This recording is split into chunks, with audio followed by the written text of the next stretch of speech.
गणित के अंतर्गत उपविषय आरोही और अवरोही क्रम।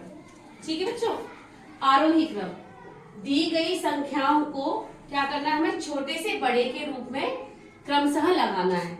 जैसे हमें कोई संख्या मिलती है, उनको क्या है, हमें क्रमागत करना है कि किस प्रकार सबसे पहले छोटा आएगा और फिर बड़ा आएगा। उसके बाद क्या होगा कि जब हमारे क्रम में संख्या लग जाएंगी तो वो होगी आरोही क्रम में, यानी कि निरंतर बढ़ती जाएंगी छोटे से बड़े की ओर। जैसे कि यहाँ पे संख्या हमें दी गई है 4, 2, 1, 5, 3। तो इसमें सबसे बड़ी संख्या कौन सी है हमारी? 5। और उससे छोटी कौन सी है?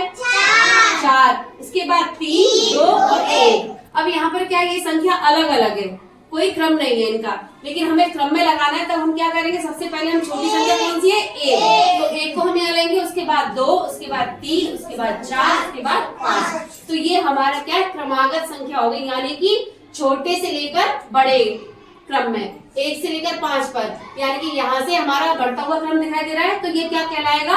आरोही क्रम। इसके विपरीत जो उल्टा होता है, यानी कि अवरोही क्रम। अवरोही क्रम में हम क्या करते हैं, दी गई संख्याओं को बड़े से छोटे की ओर ले जाते हैं। ठीक है, इसमें क्या होगा, जो भी हमारे पास जितनी भी संख्या होंगी, जैसे यहाँ पे हमने 1 से 5 तक ही ले रखी है, लेकिन इसमें क्या होगा, आरोही का विपरीत हो जाएगा।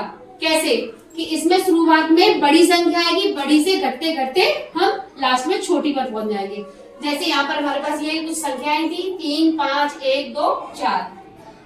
इनको हमने क्या अवरोही क्रम में लगाया, तो सबसे पहले हमारी बड़ी संख्या कौन सी हुई? 5। तो 5 को हमने कहाँ लगा दिया?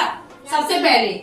उसके बाद उससे छोटी, उसके बाद उससे छोटी, उसके बाद उससे छोटी और फिर सबसे छोटी, यानी कि 5, 4, 3, 2, 1। इस तरह से हमारा क्या बना, आरोही और अवरोही क्रम बन गया। यानी कि आरोही क्रम में क्या था हमारा कि संख्याएं जो है क्या है, छोटी से बड़ी की ओर जा रही है, और अवरोही क्रम में क्या हो रहा है, बड़ी से छोटी की ओर आ रही है। आप लोगों को अच्छी तरह से समझ में आया? सबको समझ में आ गया? हाथ खड़े करिए, किसको समझ में आया?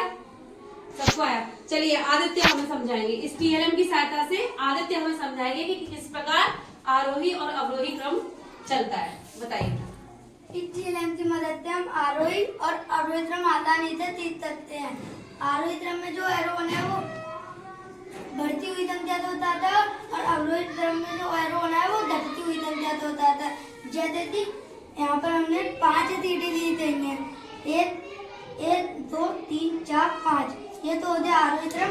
और अवरोही क्रम में 5, 4, 3, 2, 1, ये हो गया अवरोही क्रम। इतने बनते हैं आरोही और अवरोही क्रम। बहुत अच्छा समझाया आदित्य ने कि आरोही क्रम और अवरोही क्रम कैसे होता है। इस टीएलएम की मदद से हम आसानी से सीख गए कि यहाँ पर क्या था, हम 1 से 5 पर जब चढ़े तो क्या हुआ, हम बढ़ रहे हैं आगे, क्योंकि 1 के बाद 2, 2 के बाद 3, 3 के बाद 4 और 5 आया। उसी प्रकार क्या है, अवरोही क्रम में हम घटते हुए क्रम में जा रहे हैं। जैसे 5 से हम 4 पे गए, 4 से 3 पर गए, 3 से 2 पर और फिर 1 पर। तो ये क्या हो गया हमारा अवरोही क्रम। तो इस टीएलएम की सहायता से हम आसानी से समझ पाए कि किस प्रकार बढ़ते हुए क्रम को हम आरोही क्रम कहते हैं और घटते हुए क्रम को हम अवरोही क्रम कहते हैं।